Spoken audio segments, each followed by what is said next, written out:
Welcome to the Voodoo Power Podcast. Welcome to Plates and Pancakes. We're sitting down today with Jamie Burleson. Coach Burleson is a strength and conditioning coach for Florida State baseball. He has just finished his sixth season with the Seminoles. Burleson oversaw the renovation of the weight room prior to the 2019 season that now covers over 1,800 square feet of workout space. Prior to FSU, Burleson was at the University of Central Florida, where he was assistant sports performance coach for the Knight's baseball, track and field, and tennis programs. Prior to his time in Orlando, Burleson was at Penn State for 3 seasons and spent a season at Florida in 2012. Burleson earned his master's degree in physical education from South Carolina in 2012. He worked as a graduate assistant for the Gamecocks in all sports from 2010 to 2012, and he helped the Noles finish the season 49-17 this year, with a great run in Omaha, finishing in the Final Four. So welcome to the show, Coach. Thanks for having me, man. Excited to be here. Yeah, we kind of been talking back and forth on Instagram for a while, and, you always hate to just, come right out of the box and ask somebody to be on the show, so I waited a little bit, but what an incredible season you guys had this year. Yeah, man, it was awesome. We had a great group of guys, just a good mix of older guys, younger guys, had some of the transfer guys really step in, and I couldn't have been happier with those guys with everything they accomplished this year.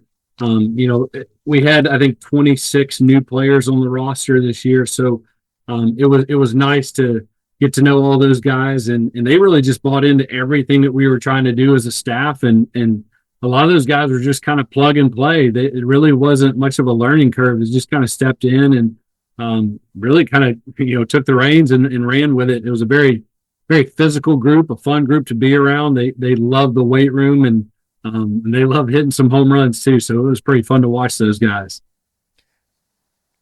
From a distance, I'm not a huge baseball guy. I do enjoy talking to baseball coaches, but from a distance, it seems like baseball strength conditioning is just starting to come into its own. It's starting to break down some barriers that had been previously set. Is that something you're noticing? Oh yeah, it's been going on for a little while, but I do think it's definitely caught up to some of the other sports. Baseball guys, at least in my experiences, man, they love the weight room. Like they enjoy kind of getting after it and lifting heavy and hard. I'm spoiled. I got a great group of guys that really, I didn't have to. There's not a whole lot of motivating going on. Like these guys are, you just crank up the music and let them go a little bit. So. Definitely the sport itself is growing into that. You look at all those teams that are out in Omaha. The roster size, like a lot of guys are 200 pounds and up and some big body physical athletes. So it's definitely caught up to some of the other sports. I think it's kind of getting back to where it's a lot of fun to watch and it's a lot of fun to be a part of for sure. In a roundabout way, do you think the steroid era of MLB helped break down some of those stereotypes that baseball players could get too bulky or they could get too big? Yeah, I definitely, I was a kid watching Mark McGwire and Sammy Sosa in that home run battle that they had back in the day. I think people started realizing that, hey, you got to be strong to withstand the amount of games that we play and just the physicality that it takes to hit a ball as hard as these guys are hitting it nowadays. But yeah, I think that was a unique era, but I think it shed some light on the sport as a whole and said, hey, we can make these guys really explosive and really, really strong and hopefully make them durable enough to play all those games. But yeah, I definitely think it changed the mindset because, back in the day, especially on the pitching side, you would see all these guys, all they would do was distance run. And it was like, what are we doing? This isn't the energy system that is used on the mound. So I think that kind of shed some light on the sport as a whole and created a unique situation for strength and conditioning coaches to kind of break down some barriers in the sport and say, hey, we could really help these guys out if we get them strong. That's what I've noticed the last few years, like LSU last year, your guys this year, Tennessee's guys, they're a big baseball player. It's not the old days where it was almost considered mass specific. Mm-hmm. Yeah, you got to, obviously it's like anything else, you want to get big and strong. And as long as, you move well and you're able, these guys play the sport almost year round anymore. So our guys here and Tennessee, LSU, those teams, everybody in college baseball, if you play into Omaha, you're playing from really team practice starts like the last weekend of January. And then your season goes pretty much from then until mid-June. And then these guys go out and they play summer ball. And then they come back to campus in the fall to train and practice and a few exhibitions. So for me, it's like, I don't think you're really going to ever lose that ability and that mobility on the baseball field because you guys are always playing baseball. I mean, some of that's good, some of that's bad, but I think putting mass in the right areas is what is helping guys. But yeah, you saw physical guys in Omaha this year, last year, and if you're a fan of college baseball and watching it, like you're seeing it at its peak right now. These guys are more physical than they've ever been.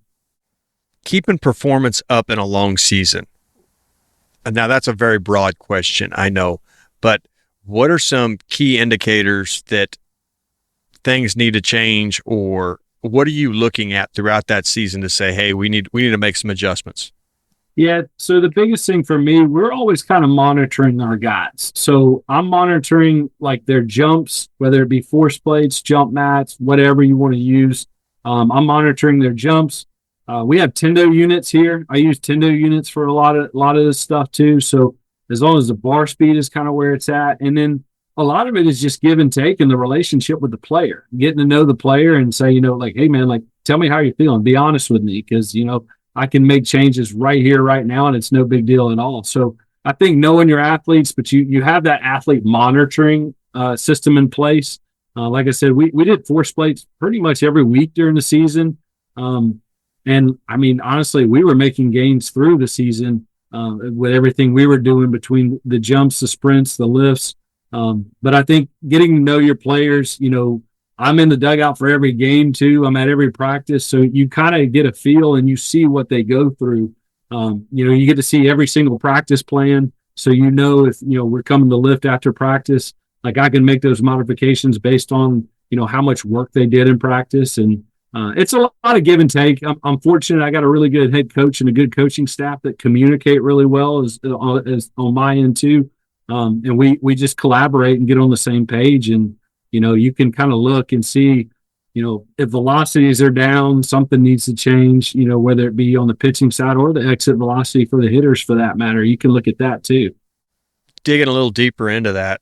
So how far will you let a KPI slide before you're stepping in and making adjustments? Because the ebb and flow of the athlete itself for a long series, or he saw more playing time than this guy, how far will you kind of let that work itself out?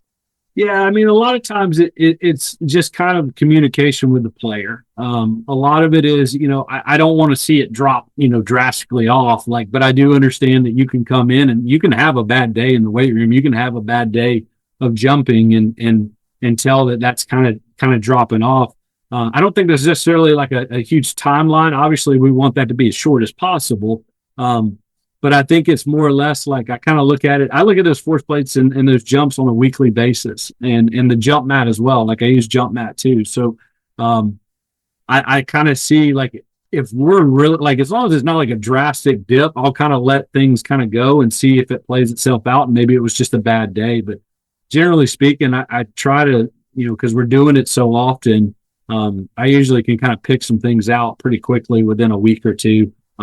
Just try not to let it drop. Also, the other thing is we're also checking guys' body weights too. If body weights are going down, we know that everything else is probably going to drop. So we're checking that weekly too. We got a full-time nutritionist that can sit down with our guys. We can make weight gain shakes to help get up too. So I would say because everything's such a weekly monitoring system, I don't really let it go too terribly long other than, usually within a week or so, things kind of start upticking back where they need to be. And a lot of times it's just, having conversations with the player and seeing how they're feeling and them being comfortable talking to us about it too. You brought up force plates a couple times. You obviously have the benefit of using them. What kind of reversal forces are you seeing on depth jumps and stuff like that from an elite, Power 5 athlete? Yeah, you're seeing a lot of it is they have pretty good reversal strength, but you've got to train it. So for us, like we kind of incorporate some things within our lifts. I think that have really been a big beneficial part to that. We've used bands on bars in here a fair amount that I do actually think helps a ton with reversal strength. I think just, getting more force into the ground is going to help with that.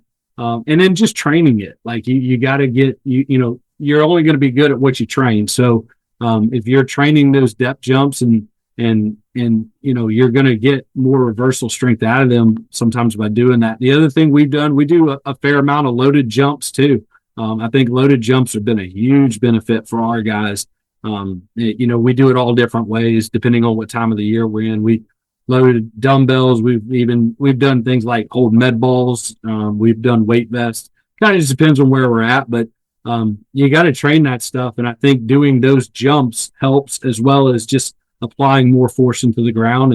And I think the bands were a huge aspect for our success this year too. We've kind of always done it, but it just kind of getting the good mix with the velocity of what we were doing, I think was a huge asset to guys as far as their reversal strength for sure.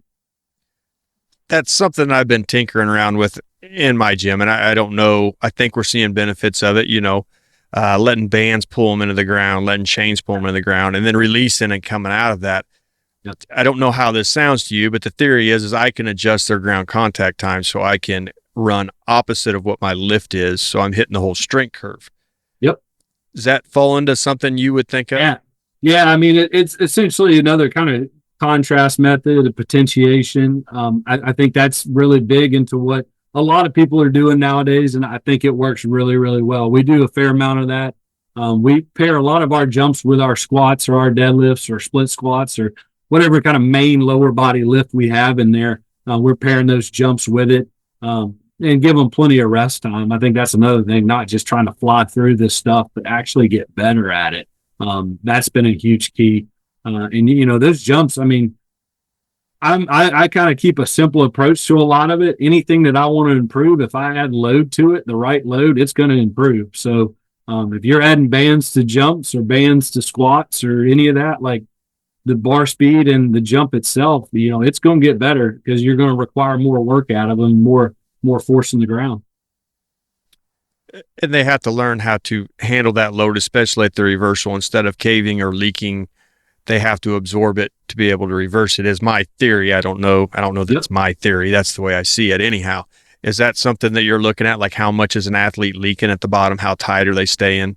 Yeah, you kind of watch. If you're really paying attention to the jumps itself, like you can really see it. I mean, you look at like some of our younger guys. I mean, like I just had some freshmen on campus this summer, and some of them, they've never done like any real jumping at all. So, and you can kind of look and tell there's some guys that could really get up because they're pretty strong guys. And then there's some other guys that it's like, oh, we got to kind of clean up some of these landing mechanics itself. And just like you said, like that reversal and just being able to absorb some of that force. So I think depth jumps are a huge asset for that. And I mean, we have those in at certain times of the year. We'll do them loaded. We'll do them with, like you said there, we'll do bands as well. Kind of do the same stuff with that. Yeah, for sure. Building force production, I've seen on your Instagram, you guys use a lot of sleds. Yeah. Are you finding that that's helping the ground contact times and all of that be where they're more forceful and they can stay in contact with the ground to produce more force longer? Yeah, absolutely. The sled is probably one of the best tools you can use. You can load that thing up. You can drag it in several different directions. You're also getting a lot of hip and glute and hamstring strength out of it. You're even getting a little bit of lower back strength in there too, but you're strengthening up the feet and the muscles in the lower limbs as well, all the way down into the calves. So you're going to allow them to apply some more force. You're also strengthening those feet. So whenever we teach our guys a lot of times, try and claw the ground a little bit, heel first, and then pull that thing through. So you're getting obviously a lot of hamstring involvement in it. But yeah, I mean, anything you can kind of strengthen up the feet. That's a big thing that we did, especially on the pitching side. I used it a lot for those guys, just so we're not running those guys all the time. You see that in pitching a lot. They're just, coaches always want to run pitchers. And I'm like, well, I'll tell you right now, like I can get them in far better shape with this sled than just going out there and running a bunch of poles and things like that. So, but yeah, it's hands down one of the best tools I've found throughout the years that I've been in strength and conditioning. You can do a total body workout with a sled and get a lot of different stuff in there. I mean, I've used it even even for guys like arm care and things like that, different pulls that you do with it. So you can do a lot of fun stuff with that. But yeah, you're going to definitely increase some ground contact and get that stuff going the way you want, especially as you get into some of those heavier loads. Now I'm going to take a little bit from Josh Bryant. I'm reading through his wrecking book right now, and what I noticed in there, and it might build on to what you're saying, is if you're using sleds with your guys as opposed to running, you're able to keep that size on them way easier than if you're running them. Do you find that? Yeah, absolutely. Like it doesn't, I mean, yes, it's going to work you and it's going to condition you, but it's low impact and it's still, again, like it's a resisted conditioning or it's a resistant, however you want to program it. When you add resistance to that, yeah, you're gonna be able to hold some muscle mass and you're still like, it's somewhat of a workout in itself outside of just conditioning. I think anybody will tell you if anybody's ever got behind a heavy sled and pushed it, I mean, that's probably one of the hardest single leg exercises you could ever do too. So, yeah, I mean, Josh definitely hit that nail on the head with that. I mean, that guy's a genius. He's a lot of fun to talk to. Yeah. And he's accumulated so much knowledge over the years that he's a great resource to bounce some ideas off of. Yeah. Through this year you guys you got to assist with one of the greatest single season turnaround in school history from last year to this year. Mm-hmm.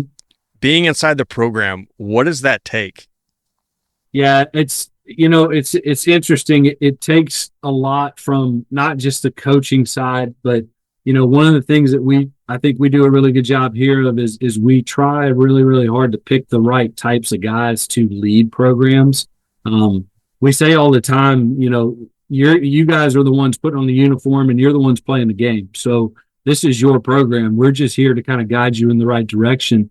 And having a few team captains and guys that aren't scared to hold guys accountable. But, I think getting guys to hang around each other, have fun with one another, building that chemistry, go do stuff outside of the building. I think that was a huge help. I think just bringing them together and doing fun stuff outside of just baseball activities. It's always just work when you're in the building. And sometimes I think we did a really good job this year in remembering, like, these are 18 to 22-year-old kids. Like, I mean, we all remember what it was like to be that age. So, like, we encourage our guys to go have fun, be responsible, but have fun. And like I said, we had a huge roster overhaul and getting 26 new guys, but you had some really experienced players and you had some young guys that were really, really talented. But just getting them to come together and understand, like, hey, these are kind of the core principles and philosophies of our program. This is what Coach Jarrett wants. And, if you buy into this, like, that guy's a winner, like that guy's a real winner. So he's going to lead you the right direction. You just got to buy into what all we're trying to get them to do. Taking that a little bit further, what does Omaha mean to college baseball players in the college baseball world? I mean, when you start talking about Omaha, what kind of feelings come out of that? Man, it's every bit of, if you wanted to play college baseball since you're a little kid and you hear these guys talk about it, like, there's so many of them that don't ever get to experience that in your college career.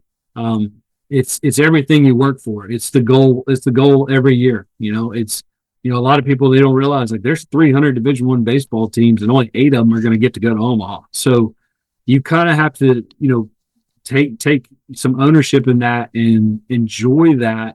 And make no mistake about it, you're there for the main goal is to win the whole thing. But it's a real, you have to appreciate what you're in front of when you get out there and you get out on that field and there's 25,000-30,000 people in those stands. I think that's everything that every little kid wants to do. And you go out to Omaha, like, there's travel ball that's out there during that time too. So there's a ton of families and little kids in your hotel too, that they just, they think, your players are Major League Baseball players and they are everything that they want to be when they grow up. So, I mean, Omaha is literally, it is the goal every year. And if you played baseball, that's all you want to get to, at least in this level. So you make it to the Final Four, you get to enjoy Omaha for what it is. You take a couple hard losses to a really good Tennessee team. Mm-hmm. How do you get your guys back from that? I don't know that you lost them. I'm just saying, obviously there's heartbreak involved with that, but now you have to get them looking to the 2025 season. You not being the head coach, the guy in the weight room, you get all the psychological stuff that goes along with that. Yep. How do you remotivate and point them in the direction to get to Omaha again? So it's funny because when you come into our weight room, there's a huge banner that hangs on the wall right next to these first two racks in here.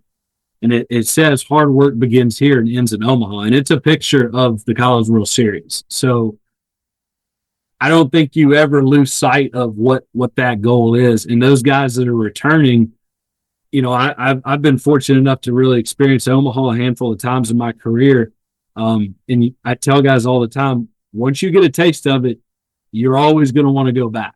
Like it's everything that you want. And so I think these guys that are coming back, I think they're hungry. I think they're going to be excited, and then bringing in the new guys and say, hey man, like this is what we do here. This is the expectation. Either get on board or get out. You know what I mean? So I think it's just a matter of those guys that were out there with us that are returning. Like I got some of them that, you know, they went out and played summer ball ended, and they're, you know, we got 2 weeks until classes started. They're already back on campus working. So you got the right guys for sure. But I tell everybody, man, once you get out there and you get a sense of what this thing is and what it's all about, you'll always want to go back. I mean, I've been spoiled. I've been on the losing end of a national championship. I've been on the winning end of a national championship in my career. And I'm telling you, I've experienced it all. Like it's heartbreak and joy all in the same time. But, you know, when you have a chance to take a deep breath and look back on it, you're like, man, like that was really cool. That was really fun. But come August 27th here, when classes start back, it's right back to day one. So every year it resets and it's a new team, same goal, but different guys. So it's always in their mind. It's everywhere in the building. Like we have a legacy room at the end of the hall that's right next to the locker room with all the great Seminole players that have come through here. All the trips to Omaha, all the ACC championships. Like, so, I mean, you can't help but not like stay focused with that stuff when it's in your face every day. So I know the time frame is going to be close, but did you ever get to experience the Rosenblatt Stadium, or has it always been the new stadium? So I was at South Carolina right after they won in Rosenblatt. So I got there right after they won that. So I didn't get a chance to go to Rosenblatt, but man, that's something cool to be able to win in Rosenblatt and then win the first year in TD Ameritrade. Now, you know, it's Chuck Schwab Field, but like, that's pretty, I mean, I kind of got a real taste of like how special all that was and how special Omaha in general is. But yeah, that was history in the making right there. That was pretty neat to see. Now, without rabbit holing you just a little bit, we've talked and watching some of your videos, you've kind of fallen into a conjugate periodization. Mm-hmm. What landed you there as opposed to maybe some other spots that you could have went to? Yeah, I think for me, it's I've been spoiled in the places that I worked and the people that I learned from early on in my career. I mean, I'm still really good friends with some of my mentors, guys that have been in college baseball and college strength and conditioning for 30 years. Like I still talk to them. I learned from those guys. You know, I mean, I was handed, you know, all of Louis Simmons's books and, you know, even super training and Jim Windler's stuff. And so like when I was going through like my internship, my GA, like I was learning all about these guys. I was doing it. Like I was, you know, that was part of being a graduate assistant strength and conditioning coach was like, you know, I mean, I think all strength coaches should be training, but you know, that was something that was like, you know, you're in this, you're going to do this, and you're going to, there's no other way to learn than other than get underneath that bar yourself. So you're going to have to feel some of this out and learn it. I think what I found was that those methods and those principles, they applied to most sports in general and just anybody, I felt like, but I felt like it really applied really, really well with baseball. It made a lot of sense. You know, doing something heavy, slow, and then having another day, something light, fast, incorporating jumping, sprinting, throwing med balls, other rotational exercises that you could kind of put in there. But, you know, I think what kind of kept me grounded in that was, you know, if I tried something else, I always felt worse, really.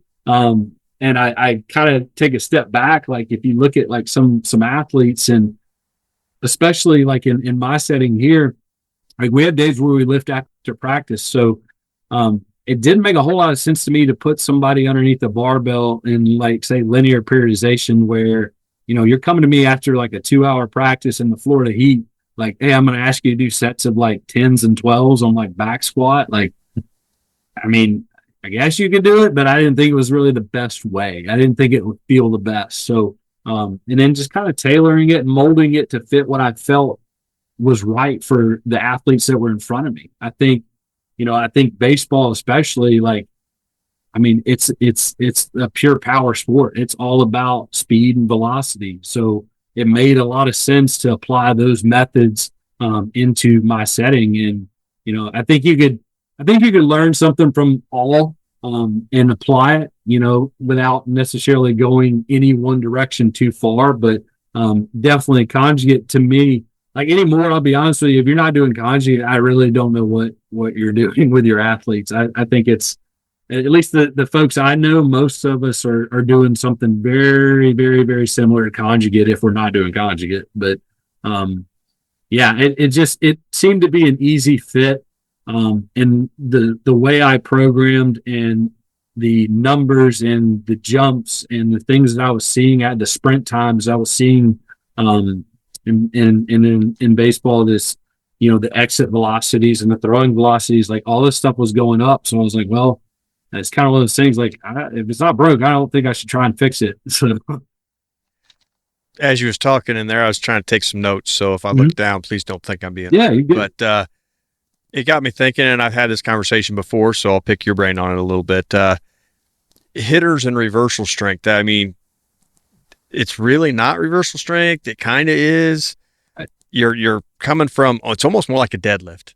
Yeah. So building that up to get those big exit velocities, how are you doing that? Yeah, so I look at it as like it's a lot more like static overcome by dynamic.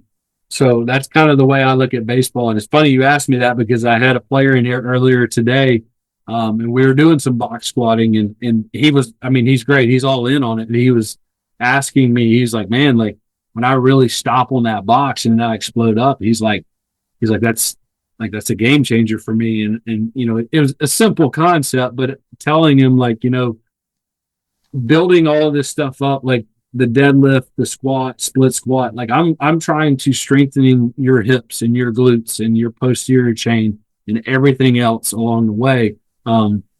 But when you do that, like hitting and pitching, like especially in pitching, you have to come set. So you stop and then you go. So telling these guys and helping these guys understand that essentially everything you do is pretty much from a stop, a static, and then overcome by a dynamic go. So for me, it was training those aspects in whether it be even like a pause bench press or a board press or whatever you want to do, getting them to stop and then go and as fast as they can, helping them understand like, hey, this is really going to correlate to what you do on the field. So as far as building it up, like, we use a lot of our accessories to help those things. So a lot of sled dragging, a fair amount of belt squatting, belt marching a little bit. I haven't done a ton of the belt marches just because of logistics of the weight room, but a ton of glute ham raises, reverse hypers, back extensions, even some high rep banded leg curls, things that just kind of build all the supporting muscles of the posterior chain, helping guys understand like, hey, if you do this, like this squat or this deadlift or this bench press or whatever we're doing, like it's going to feel better to you because we're strengthening all the supporting muscles. So as far as building it up, like for example, like our sumo deadlifts, a lot of times, like we do a lot of those a little bit for speed and for strength. It kind of depends on what time of the year we're in, but helping guys like get in wider bases and push knees out, and obviously taking into account what the guy's levers kind of look like. But for me, as far as building that up, it's just we do it every week. So it's kind of one of those things where it's like, we're going to get better at this because we're going to do it every week. Now I may play around with, different heights for different guys, whether they're pulling from the floor off or some blocks, but really it's our accessories, I would say, that is building all of that up so that they can kind of safely do those heavier movements. It's funny you say that because I think, studying all this out, and it probably goes back to Louis, Mm-hmm. but the max lifts were a benefit of the accessories, not the other way around. And I think sometimes that gets lost in all of this is the importance of the accessories and how they're programmed. Yeah, I think obviously Louis was the genius behind all of that. But I think if you've ever consistently done it and you understand, like, especially keeping the barbell volume relatively low, I think, most of the time when people do have injuries, it ultimately comes back to they were trying to either do too much load before they were ready for it, or technique wasn't right, or they were just weak in areas that they needed to be strong to do that lift. So I think if you kind of hammer up those accessories, you're going to see a lot of really good results when you do some of the heavier stuff. But for us, we pretty much, for the most part, most of the year, we always had glute ham raises, back extensions, reverse hypers, different types of like leg curls. So we were always, I tell all our guys, like, I'm pretty much going to train you really hard from the neck down in the back of your body. And then the front side, we're just going to kind of do some fun stuff with that. But you're going to see the front side really take off because of what the back side is doing. Isokinetic stuff. Are you running any K boxes, from the rack, from the ground? Are you doing anything like that to help that eccentric side of it and the overcoming? Yeah, we don't really, I don't have any K boxes in this weight room. We do have some over in our football weight room. I've done like just some rows with it because ours are attached to our racks. Not a whole lot of stuff with the lower body with it just because of the logistics standpoint. But yeah, some of the rows, especially like, because we could do some cool stuff with our arm care with that. Even some of the external rotation stuff, even like I said, just different rows, even just like rotational rows to open up their T-spine a little bit. Yeah, you can do some really cool stuff with that. But yeah, we haven't got a ton of that just because we haven't had a lot of access to them. But yeah, I'm a huge fan of that stuff. It's great to implement that in. You touched on it there, and I had a question about it, but you see ice packs on kids all the time, and take care of your shoulders, take care of your shoulders, take care of your shoulders. I sometimes wonder that if we're like too vague on that. It seems like the more baseball players I'm with and the more I try to help them out, they all come in with elbow pain.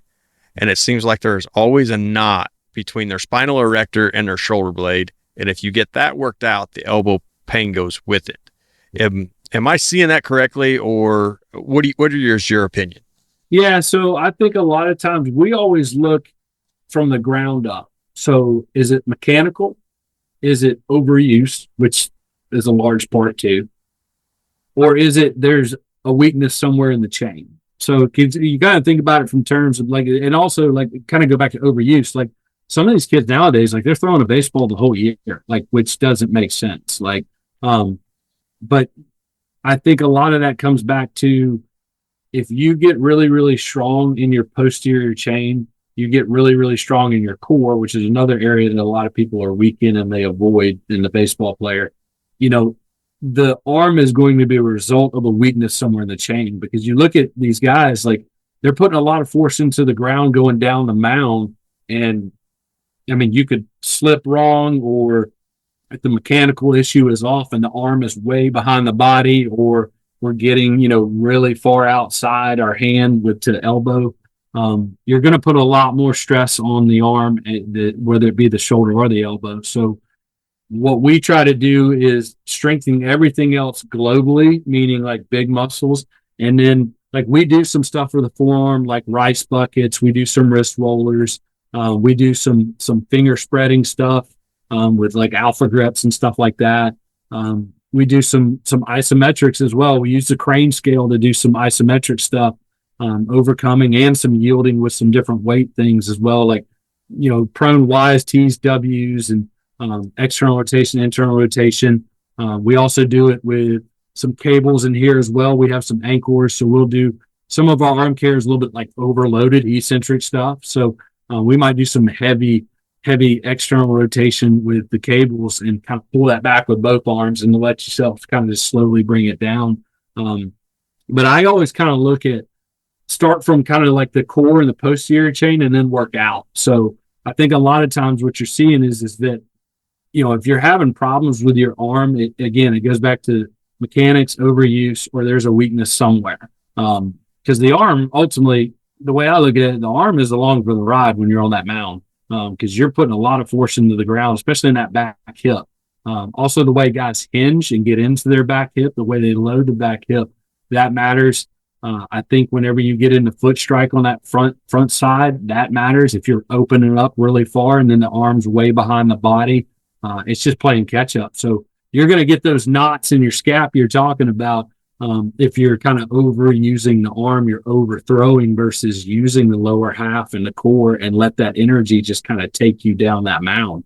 Yeah, I mean, we train all that stuff. And I mean, at the end of the day, like, nobody can really give you a true answer for arm injuries right now in baseball, which is really kind of difficult. But I think it ultimately comes down to, like, we've got to have a really good workload to rest management between the throwing and the weight room and, what we do in the training room, whether you're, whatever modalities you use in there. We use for our guys, we use a fair amount of blood flow restriction as well. On their recovery days and things like that. We've done, like I said, we do a fair amount of overcoming isometrics to kind of test baseline numbers and see where guys are at. Our athletic trainer will do a lot of that, assessing guys from week to week and see, or even month to month, depending on time of the year, like, what is your drop off in that isometric strength? If we feel like you're weakening in any part of that, then we want to kind of bring that up a little bit. We've had guys that have gone down with injury for short periods of time, and just by not throwing and then just doing some of the stuff a little bit differently in the weight room, plus what you're doing in our athletic training room, they came back throwing harder. We've had guys that have had 2 or 3 tick up in velocity just because they gave their arm a chance to recover, and then we took advantage of that time to get really strong. Thinking about it in those terms, your schedule, you got your schedule laid out. Obviously, you don't know what your wins and losses are going to be until you start playing the games. But with what you're saying there, you could almost peak a guy if you needed to by giving him rest, giving him a few games off, and all of a sudden you're coming back stronger. So if your battery is big enough, well, now you're rotating pitchers on rest. Yep. Yeah, so for us, it's, we're looking at those workloads and the throwing volume from week to week. So every single week, in college baseball, you're going to play 4 games or 5 games a week, every single week. So every week we look at the workloads. How much did he throw? When was the last outing that he had? And you can kind of peak guys. Like I tell our guys all the time, like, listen, like, I'm not peaking you for February. I'm peaking you for June when it matters the most. So we will use the season to get stronger. That being said, we're going to kind of pick some things that maybe are a little bit lower intensive for those guys. But if you're throwing all the time and you're not really doing enough work in the weight room to keep that capacity up and training all those supporting muscles, you're going to run into some injuries. And it's hard. It's hard because you could do everything right and still have injuries. There's no way to stop those things. But I think what we had this year was probably a pretty good balance of everything, and we had some guys really step up when some guys went down for a little bit. It was just, it's funny. Like, I had a guy that told me, like, his elbow, his elbow was kind of barking at him. They shut him down for just a short amount of time, and we just hammered, like, between myself and our athletic trainer, we just hammered, his forearms. We hammered his rotators, his entire upper back, kept doing kind of similar lifts that we'd been doing, but strengthened up his hips a little bit more as well. And shocker, he came back and he was like 2 miles an hour faster in season. So it's just kind of funny, like, when you give the body a break and just get strong and raise work capacity with that. That's why, another reason why I think the conjugate method works so well in baseball, because you better have some capacity to play that many games, and you can raise that work capacity as well as train for strength and train for power. And you can bring all those in and tie them in together, and you could build a really, really good athlete. Whether you agree with it or not, the 60s tested for these younger guys that are prospects that are trying to get a look. How would you go about helping one of those athletes raise their 60?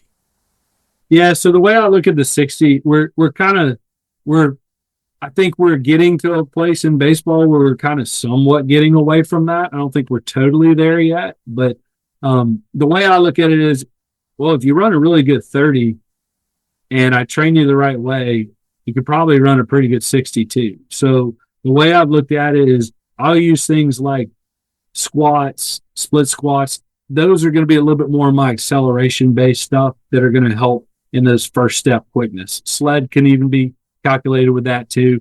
And then the sumo deadlifts widen you out a little bit, can also kind of carry over into some of that top end speed as well. But for us, like the way we train it is we run it. So for us, we'll do usually twice a week after we do our dynamic warm up before practice. We'll run a couple 30-yard sprints and we'll run a couple 60-yard sprints. So in addition to what we're doing in the weight room. So in order for our guys to improve it, obviously the more force you put in the ground, it's going to carry over. You're going to get a better acceleration. And then we run bases too. So like if we're running bases, like I care more about how you run the bases than I do your 60. So a lot of our 60s are actually curved sprints. So for us, a 60, it's really more than a 60, but when you run first to third, like that's more than 60 because of the turn. But like we want to get from that distance, or we want to get from second to home and score that run as fast as we possibly can. And from that aspect, I kind of look at it from a specificity standpoint. Like if you've never ran on that clay and all you've done is and ran in a straight line, like don't expect to do all that great on those turns around the bases. You have to run those turns. So we do a fair amount of base running in practice too. So my sprint volume is incredibly low. We do a lot of that. Like I said, we essentially run 8 sprints a week, hard, I would say. We'll break out some lasers and time some stuff, but for the most part, it's like 4 sprints on 2 days a week. So, but as far as training for it, obviously putting a lot of force in the ground, a lot of squatting, a lot of split squatting, a lot of sumo deadlifts, getting your hips, your glutes, your hamstrings strong, more so that you don't pull anything running that. But for me, you've got to run that distance. I think the heavy sled drags also help with that. We'll lengthen those out as well. Like we'll lengthen those out sometimes 40, 50, 60 yards dragging that sled. It will definitely, and if you time those, at foot strike and as you're going through that, like if you keep those times down, and you're getting faster with those sled drags, I know you're probably going to run a better 60. You touched on this earlier on, and I wanted to get back to it because I thought it was a very good point. You understand these guys are kids. You understand they're 18, 24. The COVID years are pretty much over, so you redshirt somebody in there, they might be a little bit older, but not much. At what point do you see the wear and tear on them? And it's not so much you, probably as much as your head coach, but that you see the wear and tear on them, you just kind of cut them loose. You just send them to the beach, send them to. Is there anywhere in there that you're like, hey, we just got to give them some time? Yep. And it's funny you say that because this year was probably the best year for that, I would say, as far as we had balance. I know that's like easier said than done, and some people don't always understand that, but like we had balance. Like for us, a lot of times Monday is the day we don't practice, but we do lift a lot of times. And then we'll lift in season, then we'll lift again, typically on Wednesday. Thursday, you may travel or you're at home, depending on where you're at. We had some weeks in there where we just said, you know what, Wednesday, don't come to the building, especially after a Tuesday night game. If it was a road game, we had a handful of Wednesdays in there, sometimes Mondays too. It just depended. We had a handful of Wednesdays in there where we were just like all of us as a staff and as an organization and a program, we just said, don't come to the building tomorrow, guys. Like everyone just stay away, take a break. It's kind of funny because you talk about, like earlier, you talked about chemistry and culture. I found that a lot of times those Wednesdays or Thursdays that we gave off, a lot of those guys, they would go fishing together. So they would go do something fun together, but they were still together. So, and I think we had was a handful of times when we did that, and when we came back into the building on Thursday, you could just tell like they were bouncing off the walls. Like the energy was better. And Thursdays is like a short practice day for us because you're going in those weekend series. But you could just tell the energy was better. They were more upbeat. You just kind of look at the body language and tell when these guys are really getting beat down. I think I stole a page from our soccer program. They've won a couple national championships here. And one of the things their coaches said that like throughout the year, there'll be periodical times where they'll tell their players, like, we're going to give you 3 days off. Just get away, stay away. So if you can afford to do that in certain sports, but I think for these kids nowadays, like if you keep them in the building all the time, every single day, it's just the mental aspect. And the season is so long already.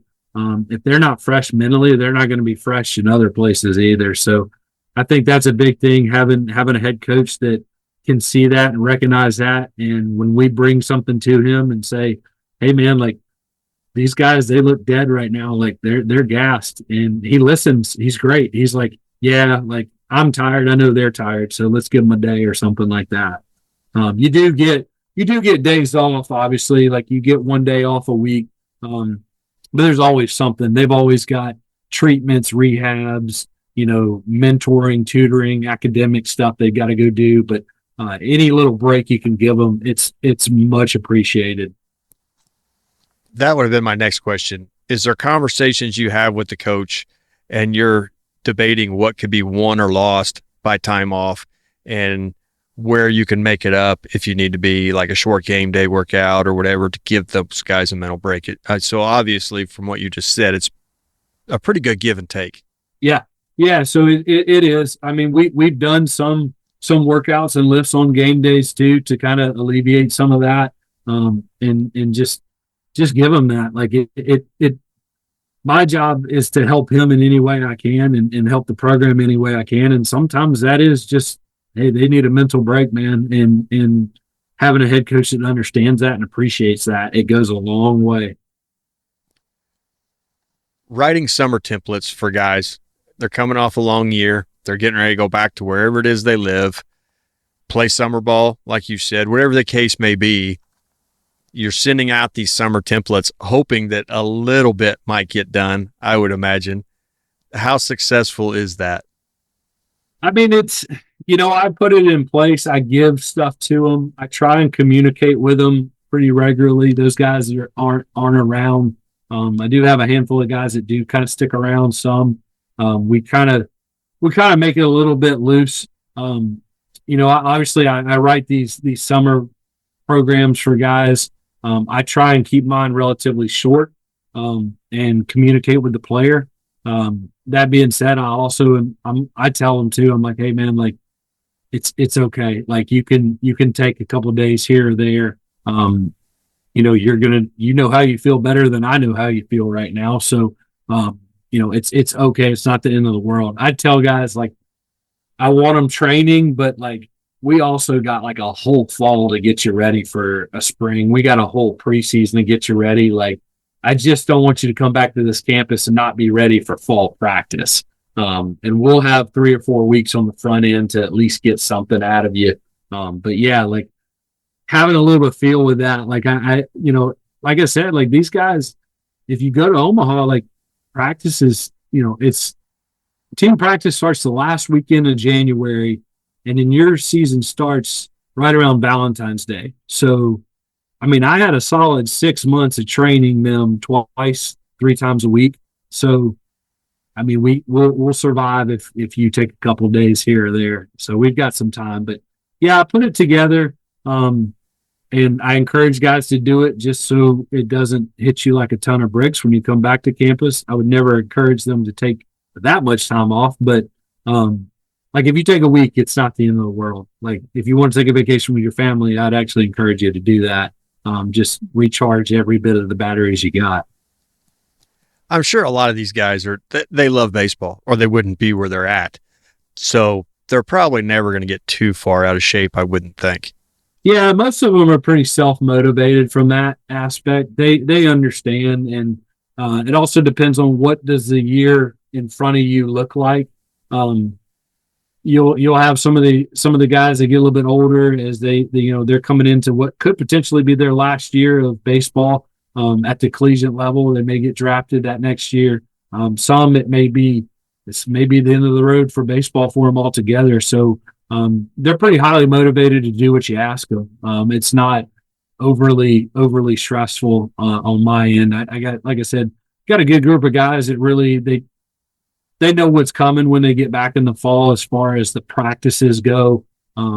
I try and program it myself, so I honestly I treat it like a little bit of a deload in the front end, and then just kind of ease our way into this thing, so that they don't limp around campus and limp through practice. But yeah, we get a little bit of time on the front end of the fall before we jump into fall practices and some of the fall exhibitions. So there's always some time built in to get you at least somewhat prepared for that. But yeah, most of the guys, they're motivated enough to do what you ask them to do. Creating explosive players using the strength velocity curve. I mean, the demands of the sport. So are you getting up there where, you're looking at maxes, or are you kind of living in speed strength, getting down in explosive, you creating it all? How often are you hitting it? But I mean, it's a little bit of all. So it really kind of depends on, obviously, time of the year matters. But we have weeks in season where I'll kind of let guys go a little bit. Like I'll have weights picked for them. I just call them bonus sets. Like if you're feeling good, man, like you can hit a heavy single or a heavy double, heavy triple in here. And let's just kind of see where you're at. Now the jumps and things like that, like I can get a jump almost every week from guys. So we're always kind of hitting both ends of that curve. So a lot of it is, that's where I think the conjugate method, again, it fits perfectly. So you could kind of tailor it to where we've got some of the heavier days in season. It just kind of depends on how many games we have that week. What's the travel schedule look like? It's really more of a logistics standpoint. But we'll hit, we've definitely hit some heavier stuff, especially like on Wednesdays. Wednesdays in season is kind of, I would say, our heavier day, just because it's the day after the Tuesday night game. So there's always going to be a little bit of fatigue there, but then they'll have Thursday off, and it's far enough out from the Friday, Saturday, Sunday series that they feel good.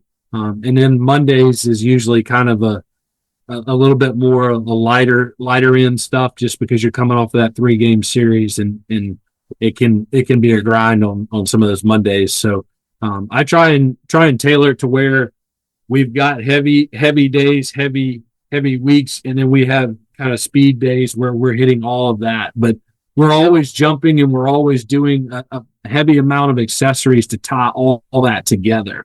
That's been the biggest thing for me is just making sure that we hit both ends of the force velocity curve so that you do actually get everything you want. So, but yeah, as far as programming it, I would say Mondays was always kind of a little bit more dynamic focus. And then Wednesdays was always heavier. Like, for example, we might come in on Wednesday, and it wasn't uncommon to see us hit like a heavy 4 or 5 RM on like a close grip board press, something to kind of save the shoulders, but they could still train heavy and get some kind of max effort stimulus out of that. Also felt like bat speed was pretty much maintained throughout the season, if not got faster, because some of those heavier upper body pushing movements that helped us out. We also did a fair amount of like isometric stuff with the crane scale to kind of help just over emphasize the actual force through the bat speed. So having those isometrics, I felt like really carried over as well. And then med ball throws to kind of speed them up as well. So like we might do stuff with that crane scale that was isometric, which was kind of like our max effort. And then we might throw a light med ball, which was like our dynamic effort. And then the lifts, the lifts are the lifts. Like everybody kind of does similar stuff with that. But yeah, that's where I kind of tried to make it fit baseball a little bit more. So falling into that like brief maximal tension, kind of hitting those 3 to 5 rep ranges, and then taking advantage of the residual effects you get. Once you have them strong enough, you can kind of hit that. If you miss a week because it's heavy, it's not going to kill you because you have so many days it's going to carry over. Yeah, you could. I mean, you could essentially. I think I read somewhere where you could maintain your strength up to like 30 days. So, like, brief maximal tension is actually, in my opinion, probably a better way to go with a lot of that stuff. And you'll see them continually get stronger throughout the season. Asymmetries in rotational athletes. Mm-hmm. Are you keeping that balance through the season, or is that a focal point in the off season? How does that work out for health? Try and do a little bit of all of it. For us, like we always train both sides, no matter what we're doing. We always do something unilaterally, pushing and pulling as well. I've had guys, especially on the pitching side, come in and do some reverse med ball throws going the other direction. We've done even more so on the athletic training side, like some weighted ball reverse throws, reverse catches, things like that, working on that deceleration. I think it's important, but I don't think you have to live and die by it, because I think you're going to always have a little bit of that. I mean, a hitter may go into the cage and it's not uncommon to see these guys hit, man. Like, they might take 200 swings a day in the cages, just on their own. So it's like, I don't know how much I'm going to do for you. You're throwing this med ball the other way, with you swinging 200 swings a day down there. But, you try and close it. You try and keep them as symmetrical as possible. And if you're training unilaterally, you're going to help them anyway. So we always train both sides. That's a big thing for me. But yeah, and that's going to be kind of an uphill battle. I feel like a lot with baseball. It's just, there's so many games, there's so many practices, there's so many throws, so many rotations. That's a hard one to win. Now, you've got quite a few guys in there, and you're working through different things, and everybody has individual needs to a certain extent. How do you take a room like that and get it somewhat individualized, but still get something done? Yeah. So the way I look at the individualization for our guys, exercise selection matters, but like for me, a lot of our individualization is really load dependent. So it's more of individualizing, how can you handle this load? So it may be, relative to your body weight. It may be relative to your maxes. That to me is the individualization. To me, everyone's going to squat. Everyone's going to hinge. Everyone's going to push. Everyone's going to pull. Finding the ones that are most comfortable for you matters. A lot of that to me comes back to injury history. But on the same end of that, like what I've done a lot of is your sets, your reps, and your load is what I'm going to really, really individualize for you.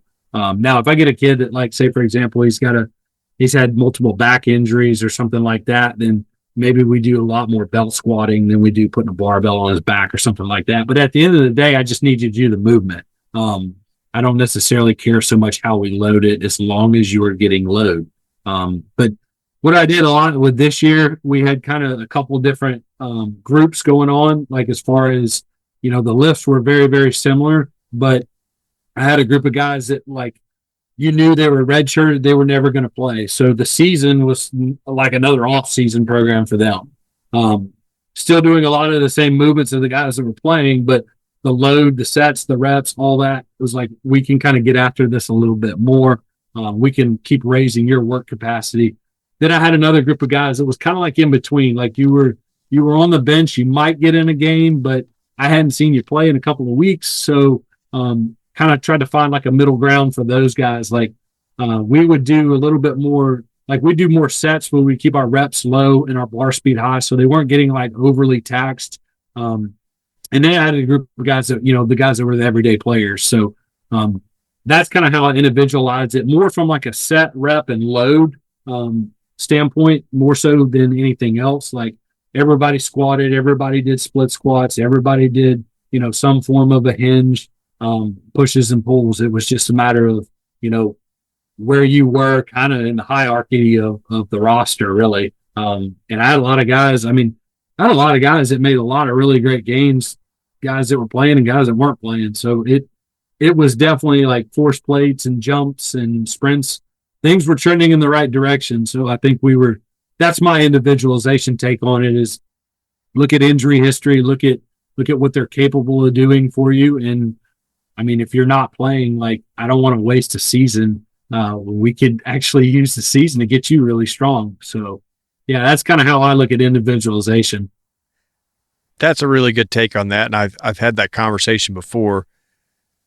If you know guys aren't going to see the field, don't waste time. Start building them up and getting them where when they do hit the field, they're twice as good as what they would have been.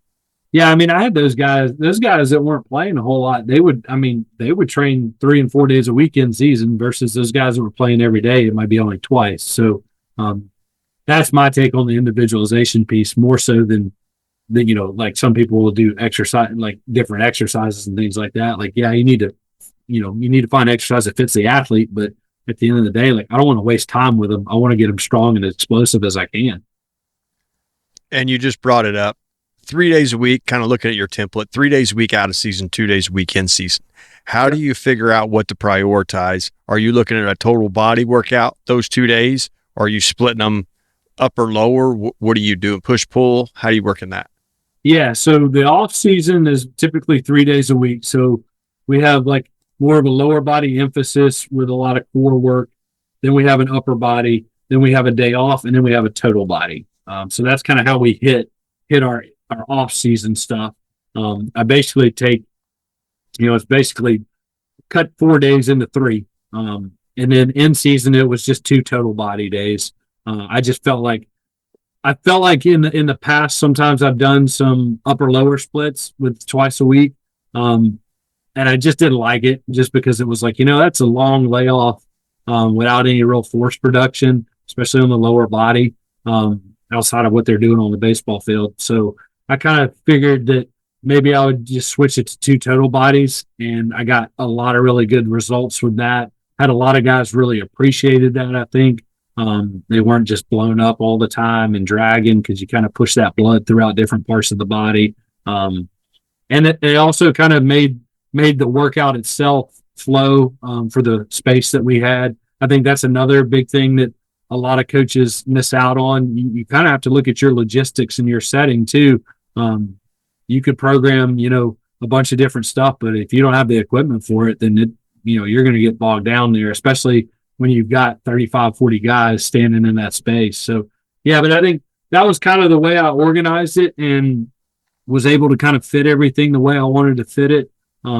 Still get some strength, still get some power, still build some muscle mass. And I think guys just felt better. It also gave them Thursdays off in season. So that Thursday off going into the weekend series, like, those were our days where our practices on Thursdays were very, very light. We really were out of the building pretty early. Those were the days where guys would do a lot of like recovery modalities, Normatec boots, cold tubs, hot tubs, any of that good stuff in the training room. We used Thursday really to just prep for the whole weekend. Kids love to bench press. Everybody loves to bench press, but in your sport, it's so shoulder dominant. The importance of keeping that upper back developed so the shoulders don't start rounding around. Are you watching for how they're structurally gaining the muscle you're putting on them? Yeah, so I'm looking a lot of times with the bench press, and here's the thing for me with the bench press, like, we'll use a barbell, we'll use a neutral grip bar, we'll do board pressing, floor pressing. I've never had a guy really have an issue with it, and I think that's largely in part because I do so much upper back work for them. We do a ton of rows, a ton of isometric work. Like, we do a lot of chest supported rows with isometric holds in them. We do a lot of inverted rows in the TRXs with heavy weight for a lot of reps. We do a fair amount of face pulls and pull aparts. We do a lot of just actual scap work with YT, W, any kind of, rotational stuff you can do. So I think that's the biggest thing is that teaching them, number one, how to do a bench press. That's a big part of it, and getting your shoulders in a good position, and helping them with their setup. If you teach them the right setup, also the grip, like, we use a slightly closer grip. I think that's been a big help for a lot of our guys. We don't really get too wide. We don't put too much on those pecs or those shoulders. But I would really attribute most of that because we do so much pulling and so much upper back work. And then we do a fair amount of tricep work. So getting them to use those triceps and that upper back and take some of that off of the shoulders has really, I mean, knock on wood, I've been really fortunate. I haven't had any real issues with it. And it's funny because I've had, especially like on the pitching side, like I'll do some with the pitchers, more so like a neutral grip bar with those guys. But it's unbelievable how many of them, they've never like actually trained much horizontal pressing, outside of maybe like weighted push-ups. And if a guy's not comfortable with it, then I'll do that. Like I'm like, here, we'll do just heavy weighted push-ups is fine with me, man. But those guys, like, they don't have great strength there. So whenever I start training them and they kind of fall in love with it, and then they start seeing like throwing velocity is going up as well, and you start helping them understand like, well, we're getting your accelerator strong too now. So this is going to help you. So I had a lot of guys really kind of buy into that, and just telling them like, hey man, like as long as we're doing all of this after the bench press, like you're going to be fine. And it's always worked. I also do a fair amount of like landmine presses and things like that. We do, on the pitching side, I do a little bit more stuff that lets that scout move. But same thing on the position player side. To me, it's always, as long as you're doing a little bit of both, you're going to be fine. And as long as you're doing enough pulling, you're going to keep the shoulders okay. You'd mentioned it earlier in the podcast, and I wanted to get back to you, but rice and rice buckets for forearm and grip strength. How much improvement are you seeing by adding those into the weight room? A lot. That was something that, it's kind of an older modality that it kind of went away, and now I think it's made a little bit of its way back in. I'm not really sure why it went away. I think it was great. We did a lot more of that this year, maybe that I've done in previous years. I also do a fair amount of like pronation, supination with PVC pipes, and I've actually used sled poles before on that too. But the rice bucket, I've kind of thought of it this way. Like I think it was Louis said one time that as far as strengthening up your grip, you also have to open your hand to strengthen your grip. So I thought, well, what if we started using the rice bucket, obviously for doing like clockwise and counterclockwise and stuff to strengthen up the wrists as well. On the hitting side, that helps. But I kind of thought, what if we got our hands down in there and we really opened up our fingers a little bit to kind of train some of those extensors of the elbow and forearm as well. And lo and behold, like you started seeing some grips and things like that get a lot better. But yeah, anything and everything to train the forearm, the wrist, on both sides, pitching and position player wise. I saw a lot of guys on the hitting side feel a lot better wrist wise because those guys take a lot of beating from swinging too. But yeah, anytime you can get down in that rice, it's a super cheap piece of equipment. Go buy yourself a bucket from Lowe's or Home Depot and fill that thing up with rice, and there you go. So you can get a good forearm workout with that. We do a lot of that stuff for time. We'll do like 2 sets of 30 seconds going clockwise, counterclockwise. We'll go forward to back, side to side. We'll do finger spreads in it, all that good stuff. Anything to train the flexors and the extensors and pronation, supination in there. You mentioned it there, and I got to talk to Nick Garcia about it just a little bit. We really look at the foot and the ankle because that's the expression of running force through the ground. Do we look at the wrist strength the same way we look at ankle strength? I don't think enough people do. I think we need to, especially kind of in today's world of baseball with Tommy John and things like that. You see guys that have flexor strains in their elbows. That's another one there too to deal with. But yeah, I think it's a factor. I think it plays a role, especially in a sport like baseball where you're seeing arm injuries. But the other thing that a lot of people don't talk about on the baseball side, on the hitter's perspective, like you're seeing a lot of like wrist injuries and things right up in here, just from swinging so much. So I think we do need to kind of think about the wrist as kind of similar to the ankle from that standpoint. So I think we do need to train that a lot. You have an injury up there where you're talking about you're out for a while, and that's a full cast, immobile surgery over something that isometrics in the wrist or something like that could have alleviated. Yeah, 100%. Like you've got to train it. Like it's a joint too. Like anything right there. Like you need to train everything around every joint. So if you can strengthen that area, even if something, rice bucket is a simple task and a simple purchase. Wrist rollers work great too. But getting them to move those wrists in all those different positions and putting them in those, making sure you have those ranges of motion when you really need them. And we want to train them with some form of resistance. It doesn't really matter what it is, just train it somehow. You've got fast guys. You're taking bases. You're stealing bases. Baseball's pretty unique on your start stance of your sprint. Mm-hmm. How are you teaching that? Are you teaching a falling start where you're falling and rotating to get in the ground and take those bases? How are you improving your stolen bases throughout the course of the year? So a lot of it really kind of comes down to the simplicity of running the bases regularly. So our coaches actually teach a lot of that. We practice base running. Like I said, we do it every practice. Some days more intense than others, but the leads, like we'll go out there and the coach will actually walk you through your leads and how he wants you to set up and teach you the actual angles. The other thing that a lot of college coaches will do is, one of the things we do is we have we just call it a whiteboard session. It's like a team meeting, and he has a ginormous dry erase whiteboard, and it has a baseball diamond on it. And he'll have everything measured out and tell you kind of like, hey, if you start in this position, it's this many steps from first base. It is literally down to that detail. This many steps, start with this position. A lot of times we have a lot of guys that'll kind of open up that front hip just a little bit already so that the front side's cleared a little bit. And then we run the bases. Like, so we do some of our max effort sprinting is running the bases. So those starts, you're practicing that start. Every time we run, that's our start. So regardless of whether we're running the bases, we're doing in our dynamic warm-up going into our sprints, they're practicing those all the time. The other thing that we will do a lot of is lateral sled dragging. I do a ton of that too. I think that's a big help, especially if a guy's going to cross over, step, and go. And then just overall improving lateral hip strength to be able to put that force in the ground. That's another thing where I actually feel like the sumo deadlift helped a lot of guys out too. If you're strengthening at those hips and that wider base when they're standing at first base, they're in a pretty strong position to start.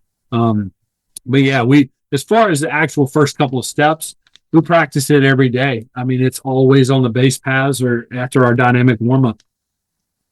Talking about the sled and the lateral pull there, I would imagine that carries over well to your outfielders that are moving into a drop step and then getting a jump on a lot of those fly balls. Yep. So, yeah, anything with there, like as far as, again, like anything that we want to improve, we're just going to add some load to it. You're going to have some days where it might be a little bit heavier and a little bit more like marching. We have other days where it's going to be a little bit lighter, where you might drag a chain behind you and go lateral that way as well. So you're kind of mixing up those, again, sound familiar? It's the conjugate method. So you're varying those loads and you're varying those speeds. So definitely for the outfielders, like those guys, it's literally drop step, go get that ball in the gap.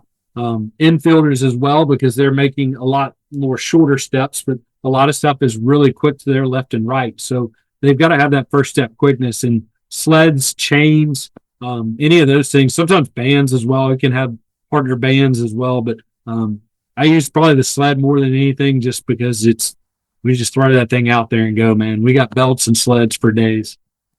You talked about chains. I was actually contemplating the idea of hooking chains. Mostly I get softball players. I get a few baseball players, but not necessarily having them throw the ball, but throw some chains behind them and let them, because it's a level surface for a softball girl. She's not coming off a mound. And then just letting her explode through and her push off with the chains. Yeah. And then coming off and seeing what the resisted. And then you could even go assisted with that too and see what kind of buildup you could get. I don't know if that's even something that would work. So it's really popular in baseball. They make a thing called a core velocity belt. I don't know if you ever heard of that. It's like a belt with bungees around it. It's nothing more than a belt with bands, basically. But kind of the same concept. You could do the exact same thing in softball. In baseball, it's on the pitching side. It's really more to teach guys to get into that back hip and to load more, just because their starting position is different. But yeah, you could add chains behind it, especially on the softball pitching side. I've done some softball too, so I would say you could do the chains. You can even something like holding bands behind the girl and doing that. Anything to add resistance with that to get them going forward is really going to help them out. I've done the bands behind, and I've also pulled them through, and I think that I've seen pretty good success with that. Yeah. I think the chains could add another aspect to it possibly. Sure. Yeah. Anything you do to change that stimulus and make it a little different variable, go for it, man. Like it'll always, I think it'll always kind of benefit them because you're adding resistance. Coach, I appreciate this. I know you have a crazy hectic schedule down there. You've got small kids. For you to stop and take time and come on the show, it was great. And then you just let me like rapid fire questions at you. It's amazing how well you answered them. Man, I'm happy to do this stuff. Like I really enjoy all this stuff. I mean, I've listened to your show. I listened to all you guys, but man, it's been an honor to be on here and just chalk it up with you. Well, I appreciate that. We'll see how your season goes. I'm sure it'll be just as successful as the last one, and maybe we can do it again when you're holding a national trophy. Yeah, man, that would be awesome. Well, thank you very much, Coach. All right, thank you.